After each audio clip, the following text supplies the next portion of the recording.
menetralisir racun. Ini fakta atau mitos, Dok? Langsung aja nih ditembak ya, Dok. Fakta Yang atau ini mitos? fakta. Wah, Iya. fakta. Nah, jadi kandungan tanin ya di dalam kelapa hijau ini mampu menetralisir racun, serta enzim-enzim yang ada di air kelapa ini juga diduga mampu menetralisir racun. Namun untuk penyebab racunnya memang harus ditelusuri lagi ya lebih lanjut. Jadi dia hanya meredakan gejala saja gitu. Jadi ini fakta ya? Iya. Oke. Dok, bagaimana dengan anggapan yang mengatakan bahwa air kelapa hijau ini bisa membantu melancarkan sistem pencernaan? Ini fakta atau mitos? Yang ini juga fakta. Fakta. Fakta. Kenapa, Dok? Oke, sekarang dalam 100 ml atau 1 gelas air kelapa ini Iya. dia mengandung 95% air. Air kan Oh, bagus ya betul. untuk pencernaan, untuk melancarkan pencernaan. Iya. Juga di dalam dagingnya mengandung serat sehingga dia mencegah terjadinya sembelit. Oh. Begitu.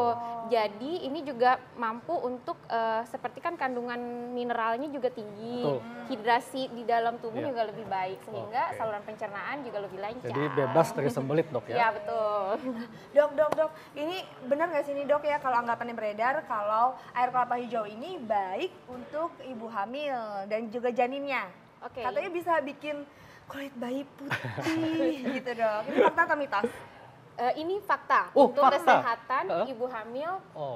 air kelapa untuk kesehatan ibu hamil. Kesehatannya. Namun pemberiannya pun tidak boleh yang berlebih sebenarnya, Oh. mentang-mentang bagus gitu ya, terus jadi minum air kelapanya banyak. Sebenarnya dianjurkan 1 sampai 2 gelas saja air kelapa, Kalau berlebih karena kenapa, Dok? kandungan kalium yang tinggi di dalam air kelapa takutnya menjadi mengganggu aliran ginjal, maksudnya irama jantungnya Oh. menjadi Tidak tidak stabil. Tidak stabil. Oh. betul. Tapi tadi untuk yang membuat putih Putih. ke bayi enggak ya? Oh, itu mitos. Iya, kan ngeri juga ya, Dok, ya, misalnya papahnya hitam, Iya. mamahnya hitam, terus anaknya putih. Putih ya, Terus anak siapa? Bingung kan? Iya. Mencurigakan ya. Iya. Tapi untuk menjernihkan air ketuban bisa karena kandungan elektrolitnya yang baik lah untuk kesehatan gitu. Tapi perlu tetap air putih dan tidak bisa untuk ibu hamil itu hanya satu jenis makanan memenuhi kebutuhan gizi yang lain gitu. Jadi tetap butuh yang lain juga makanan. Kalau setiap hari boleh, Dok? Boleh, tapi tadi Asalkan paling takarannya. takarannya jangan lebih dari 1 gelas. oke. Ya, Dok, tadi kan katanya kalau berlebihan bisa mengganggu irama jantung. Tapi ada anggapan nih mengatakan bahwa air kelapa hijau baik untuk kesehatan jantung. Nah, ini fakta atau mitos, Dok? Yang ini fakta juga, karena kita garis besarnya itu adalah untuk kesehatan jantung, bukan untuk obat jantung dong pastinya. oke. Karena kandungan kalium, natrium itu kan sebenarnya untuk pompa jantung juga kan. Jadi dia emang untuk kesehatan jantung bagus ya Oh, gitu. Kalau untuk orang yang sudah punya gangguan jantung nih, Dok, mengkonsumsi kelapa hijau ini bagus nggak?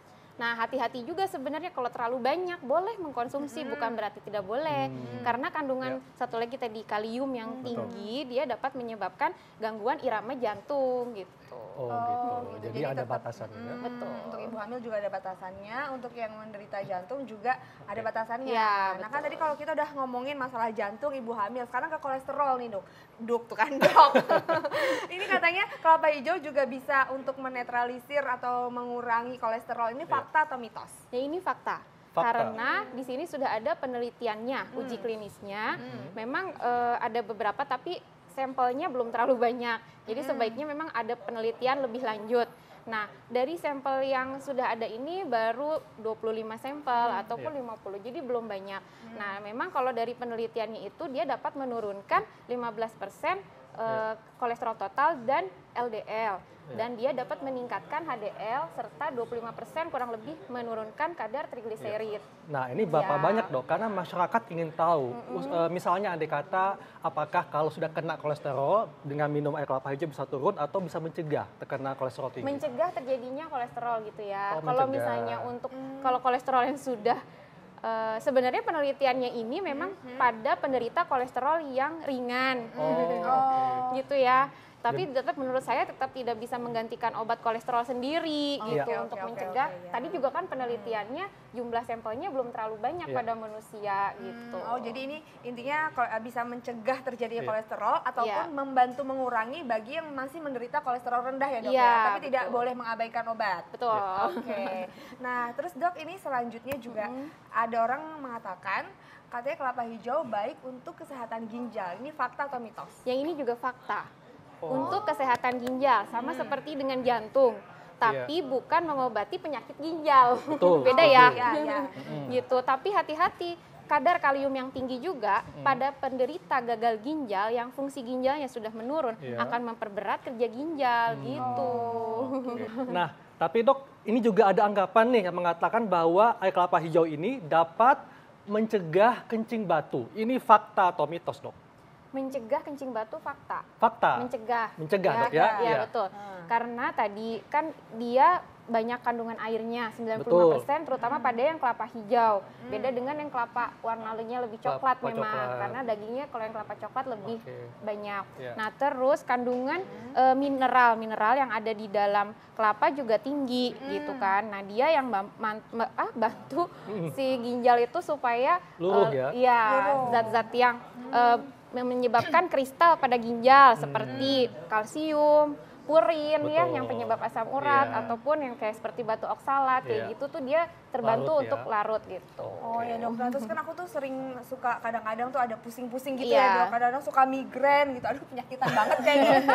Cuma nih katanya kelapa hijau ini bisa meredakan migrain. Ini fakta atau mitos, Dok? Yang ini mitos. Oh, mitos. Kenapa, Dok? Kenapa? Ya, karena tidak ada penelitian klinisnya sebenarnya, tapi yang diduga menyebabkan menurunkan gejala migrain sebenarnya karena ada kandungan magnesiumnya katanya gitu.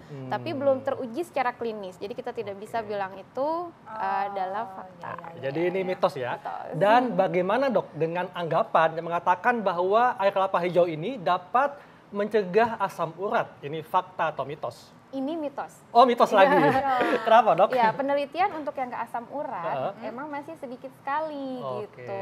Nah, tapi tadi karena kalau pada ginjal yang fungsinya mulai menurun, pasti kan dia untuk mengeluarkan zat-zat seperti misalnya yang kristal-kristal tadi, termasuk yang purinnya ini dia atau yang asam uratnya itu kan susah keluarnya. Nah, kalau untuk ini minum banyak kelapa, jadi terbantu tadi untuk mengeluarkan sebenarnya begitu, tapi bukan mengobati asam uratnya gitu. Jadi membantu aja ya. Jadi untuk membantu aja. Mengeluarkan aja. Nah, Dok, kan aku kan juga dokter tau lah ya kalau cewek itu nggak pernah puas sama berat badannya. Aku masih diet nih sampai saat ini. Terus katanya tuh kelapa hijau bisa membantu untuk yang sedang program diet. Ini fakta atau mitos, Dok? Penasaran kan? Penasaran. Iya. Fakta atau mitos, Dok? Ini fakta. Oh, fakta intan. Sehari mulai berapa, Dok, buat diet? Ya, tapi tetap tadi kan nggak boleh terlalu berlebih, karena yang berlebihan malah menyebabkan tergangguan pada jantung, pada ginjal gitu kan. Nah, tapi kalau pakai kayak es kopior tadi misalnya pakai gula, pakai sirup, jadi gulanya berlebih. Sedangkan kandungan gula yang di dalam kandungan gula yang ada di kelapa ini sudah tinggi gitu. Jadi cukup sebenarnya nggak usah pakai gula. Oke, jadi ini fakta ya buat diet ya. Iya, ini fakta. Baiklah kalau gitu. Jadi dokter gimana nih, Dok, untuk mengkonsumsi kelapa hijau? Baiknya kapan ya? Apakah mungkin pagi-pagi hari pas bangun atau pas mau tidur supaya khasiatnya bisa maksimal nih, Dok? Tidak. Atau misalkan siang misalnya gitu. Boleh pas siang ya, pas lagi terik sinar matahari kan kita mengeluarkan cairan tubuh yang berlebih sehingga air kelapa ini membantu rehidrasi. Dari dehidrasi menjadi rehidrasi. Oh, dari dehidrasi. Jadi mencegah dehidrasi ya. Dehidrasi gitu, membantu kehilangan elektrolit yang keluar dari dalam tubuh gitu. Oh, gitu. Berarti memang kelapa hijau ini sangat-sangat baik dikonsumsi dengan takaran yang pas ya, Dok? Betul. Setuju. Setuju. Oke, baik dokter, terima kasih penjelasannya.